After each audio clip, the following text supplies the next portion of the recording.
Congratulations on your retirement. I think it's 37 and a half years. Yes. 37 years, 9 months. 37 years, 9 months. I am with the half there. Who's counting? Who's counting? That's right. Here. Here's your retirement paper from Canada Post and a gift certificate from Burke's for Thank you. Also, I don't know who this is from actually, but this is a certificate presented to Bob from Rick Deerhodge.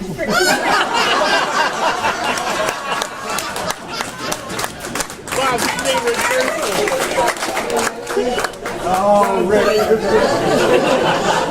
So, but it's been a pleasure working with you, and you're just a model letter carrier. You dressed perfect yesterday, so congratulations on your retirement. Thanks so much. Thank you. Just a few words.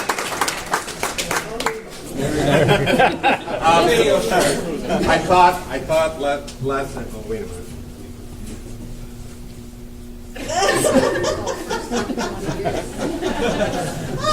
He's been working for 37 How do you years. put everything into words for 38 years?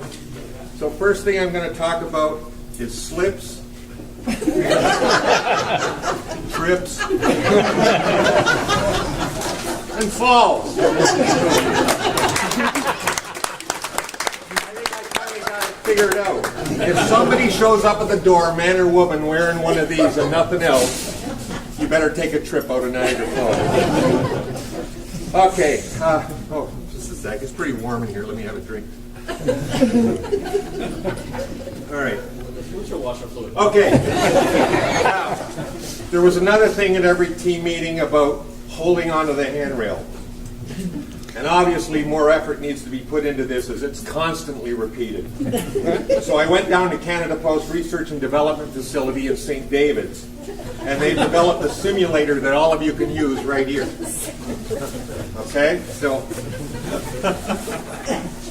here's the simulator they developed. Okay, so you can practice on it. This is the smooth wood model, but they tell me in the lab they can simulate peeling paint, rust, jagged metal, numbing, cold, broken brackets, whatever you need. That'll be available for any of you. Oh my God, it's thirsty. Hope you got your bottle straight. My last safety advice has to do with paper cuts. If you happen to receive a paper cut or other injury while still inside this facility, the following outbursts are now acceptable. Cheese and crackers, Judas Priest, for the land's sakes, goodness gracious, or fiddly dee, that'll require a tetanus shot.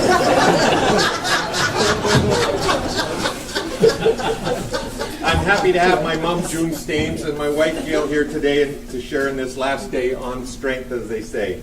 There probably aren't many of you that remember my stepdad, Eddie Staines, who worked here from 1968 until 1980 at his passing at age 42. Eddie was the union president here, too. Ed would not allow me to put his name down on the application as a reference.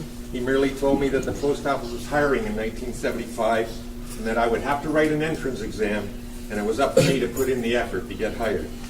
The wisest piece of information he ever gave me was, get your work done first. You can't be faulted for goofing off if your work's been completed.